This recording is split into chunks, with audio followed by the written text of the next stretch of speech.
अंधेरा इतना गहरा था कि हाथ सामने रखो तो वो भी गायब हो जाता। हवा बर्फ जैसी ठंडी और पत्तों की आवाजें ऐसे जैसे कोई फुसफुसा रहा हो। एक शहर के पास था हापर्स पंपकिन फार्म, लेकिन लोग उसे कभी उसके असल नाम से नहीं बुलाते थे। सालों से वो जगह एक ही नाम से जानी जाती थी, मौत का खेत, क्योंकि वहां उगने वाले कद्दू जिंदा कहे जाते थे। आरव 20 साल का फोटोग्राफर अजीब डरावनी जगहों की फोटो लेने में दिलचस्पी रखता था। उसे हैलोवीन नाइट पर एक वायरल चैलेंज दिखा, spend 1 hour at Harper's farm, अगर हिम्मत है। आरव ने बिना सोचे बोला, चैलेंज एक्सेप्टेड, और वो आधी रात को अकेला अपनी कार लेकर वहां पहुंच गया।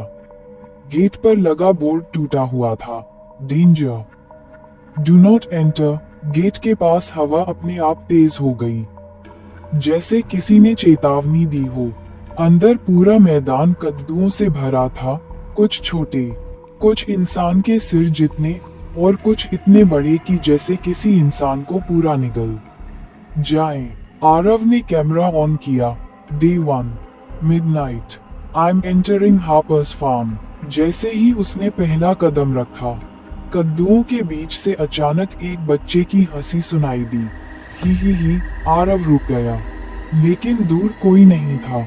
कहा जाता है कि इस फार्म के मालिक मिस्टर हार्पर की एक ही बेटी थी, एमिली। एमिली कद्दुओं के बीच खेलती थी, उन्हें चेहरा बनाती, सजाती।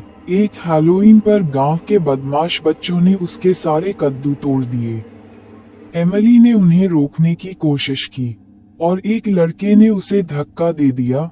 वो एक बड़े कद्दू पर गिरी और कील जैसे तने में उसका सिर लग गया। वो वहीं मर गई। मिस्टर हार्पर ने गुस्से में कहा था, अब हर साल एक चेहरा मेरी बेटी के लिए। उस रात से कद्दू जिंदा हो गए, और हर हैलोवीन पर एक इंसान गायब हो जाता था। आरव फोटो ले रहा था। अचानक कैमरे की स्क्रीन गड़बड़ाने लगी, और एक फ्रेम में कुछ दिखा। पीछे खड़ा एक कद्दू, जिसके चेहरे पर उभरा था एक इंसान का डरावना चेहरा। आरव मुड़ा, वहां कुछ नहीं था, लेकिन जब फिर कैमरा देखा, चेहरा और नजदीक था। झाड़ियों में हलचल हुई। आरव ने टॉर्च फेंकी। वहां खड़े थे छोटे छोटे कद्दू, जिनके ऊपर बच्चों जैसी आकृतियां बनी थीं, और वे धीरे धीरे उसकी तरफ रेंगने लगे। उनकी आवाजें थीं, play with us, stay with us, forever. Aarav पीछे हटकर भागा। मैदान के बीचों बीच एक विशालकाय कद्दू रखा था, कम से कम इंसान से 4 गुना बड़ा। उसमें एक लड़की की आकृति नजर आ रही थी, एमिली। उसके चेहरे पर पेड़ की जड़ों जैसी दरारें थीं, और आंखों में नारंगी आग जल रही थी। वह बोली, 1 more face, I need 1 more face। जैसे ही उसने कहा, आसपास के सारे कद्दू एक साथ हिलने लगे। आरव ने देखा, हर कद्दू पर गायब हुए लोगों के चेहरे उभरे हुए थे। आरव भागने की कोशिश करता है, लेकिन जड़ें जमीन से निकलकर उसके पैरों में लिपट जाती हैं। वो गिरता है।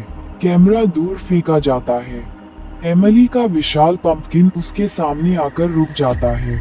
उसके मुंह की जगह एक बड़ी खुली दरार थी, जिससे ठंडी हवा निकल रही थी। स्माइल। जैसे ही उसने कहा, उसकी जड़ों ने आरव का चेहरा पकड़ लिया, और धीरे धीरे उसका चेहरा खींचने लगी।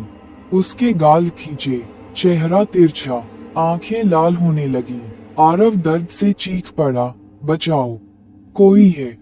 आरव किसी तरह एक पत्थर से जड़ें काटता है और भागकर फार्म के किनारे पहुंचता है। गेट दिख रहा है, बस कुछ कदम दूर। अचानक एक छोटा कद्दू उसके पैर में लिपट जाता है। आरव गिरता है, हाथ सड़क पर, चेहरा मिट्टी में। धीरे धीरे छोटे छोटे कद्दू उसके ऊपर चढ़ने लगते हैं। एमिली दूर से देखते हुए कहती है, you came, now you can't leave. दृश्य काला हो जाता है। अगली सुबह गांव वाले फार्म के पास से गुजरते हैं।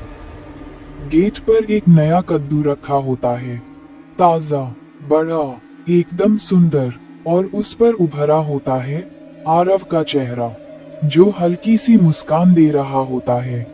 फार्म पर एक नई आवाज गूंजती है, नेक्स्ट हैलोवीन, नेक्स्ट फेस।